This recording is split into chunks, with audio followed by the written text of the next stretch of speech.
saya bersenggolan dengan seorang yang tidak saya kenal. Maka saya pun spontan bereaksi, "Oh, maafkan saya."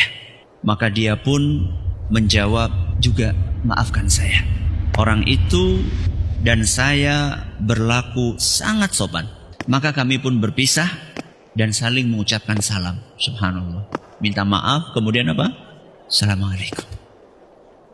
Akan tetapi ceritanya berbeda begitu saya sampai di rumah. Pada hari itu juga ada salah satu kolega terbaik saya menelpon. Maka dengan bahasa yang sangat lembut dan santun, saya pun ngobrol dengan kolega saya. Ketika saya sedang asyik nelpon, tiba-tiba anak laki-laki saya berdiri diam-diam di belakang saya. Saat itu saya berbalik dan hampir saja saya membuat anak saya jatuh. "Minggir, main sana." "Ganggu saja," teriak saya dengan marah. Dia pun pergi dengan hati yang hancur dan merajuk. Malam itu saya berbaring di tempat tidur. Antara sadar dan tidak, saya mendengar sebuah suara yang berbisik, "Aku akan memberikan gambaran kepadamu bagaimana ketika nyawamu dicabut. Namun sebelumnya, aku akan izinkan engkau untuk melihat lorong waktu sesudah kematianmu. Sewaktu kamu berurusan dengan orang yang tidak engkau kenal, etika kesopanan engkau gunakan. Akan tetapi, dengan anak yang engkau kasihi, engkau perlakukan dengan sewenang-wenang. Akan kuberi lihat setelah kematianmu hari ini, bagaimana sikap atasanmu, kolegamu, sahabat dunia mayamu, dan juga engkau akan melihat bagaimana sikap anak dan istrimu ketika engkau tinggalkan."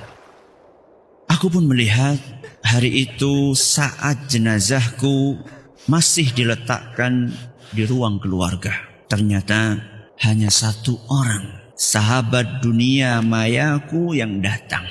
Selebihnya hanya mendoakan lewat grup.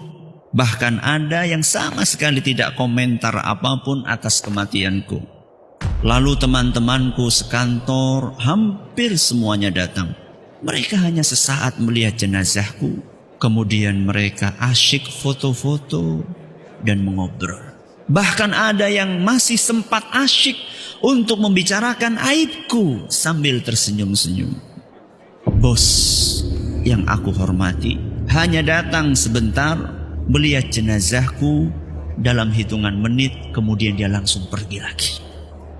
Dan kolegaku yang selama ini aku telepon dengan bahasa yang sangat sopan, tidak ada satupun yang aku lihat datang. Aku melihat anak-anakku menangis di pangkuan istriku. Yang paling kecil berusaha menggapai-gapai jenazahku, meminta aku bangun. Namun istriku menghalaunya. Istriku pingsan berkali-kali. Aku tidak pernah melihat dia sekacau itu.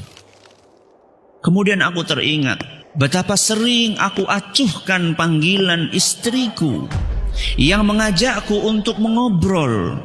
Aku selalu sibuk dengan HP-ku, dengan kolega-kolegaku, dengan teman-teman dunia mayaku. Lalu aku lihat anak-anakku. Sering ku hardik dan ku bentak mereka saat aku sedang asyik dengan ponselku. Saat mereka ribut memintaku untuk aku temani. Ya Allah, maafkan aku.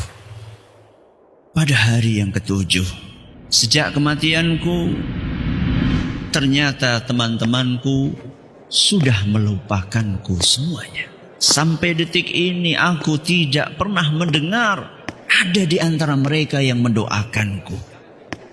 Perusahaan tempat aku bekerja telah menggantiku dengan karyawan yang lainnya. Teman-teman dunia maya masih sibuk dengan lelucon-lelucon di grup tanpa ada yang membahasku atau bersedih terhadap ketiadaanku di grup mereka. Namun aku melihat istriku masih pucat dan menangis. Air matanya selalu menetes saat anak-anakku bertanya, "Di mana bapak mereka?" Aku melihat Istriku begitu lunglai dan pucat. Kemana semangatmu istriku? Ya Allah, maafkan aku. Hari yang ke-40 sejak aku tiada. Teman-teman Facebookku lenyap secara drastis. Semua memutuskan pertemanan denganku, seolah tidak ingin lagi melihat kenanganku semasa hidup. Bosku, teman-teman kerjaku, tidak ada satupun yang mengunjungiku di kuburan atau sekedar mendoakan dari rumahnya.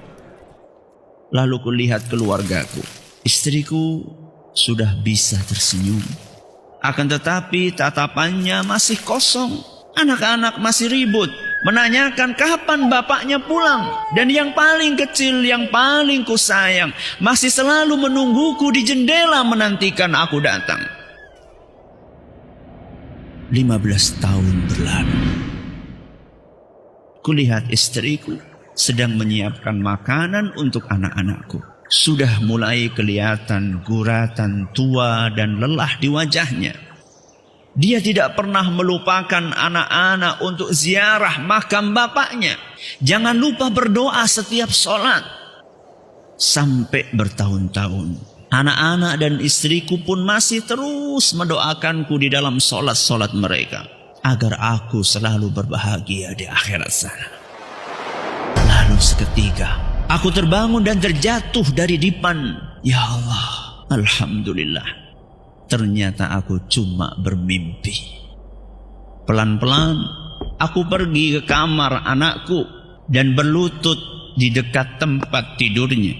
Masih aku lihat air mata di sudut matanya. Oh, kasihan sekali. Terlalu kencang aku membentak dia. Anakku, Bapak menyesal karena telah berlaku kasar kepadamu.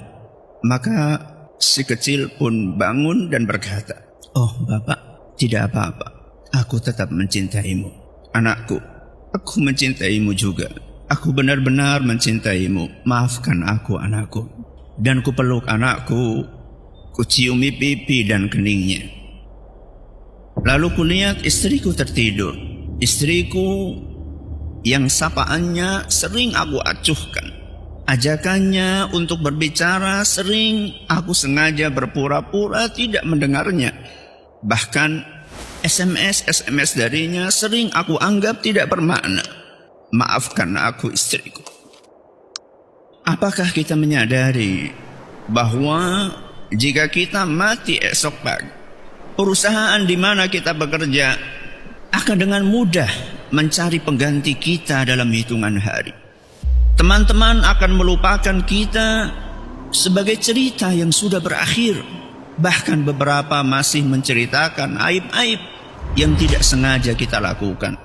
Teman-teman dunia maya pun tidak akan pernah membahas lagi, seolah kita tidak pernah mengisi hari-hari mereka.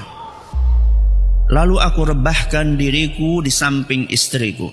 HP-ku masih terus bergetar. Berpuluh-puluh notifikasi masuk menyapa aku, menggelitik untuk aku buka. Akan tetapi tidak. Aku matikan HP-ku. Aku pejamkan mata. Maaf, bukan kalian yang akan membawaku ke surga. Bukan kalian yang akan menolongku dari api neraka. Akan tetapi ini dia keluargaku yang saat kita tinggalkan akan merasakan kehilangan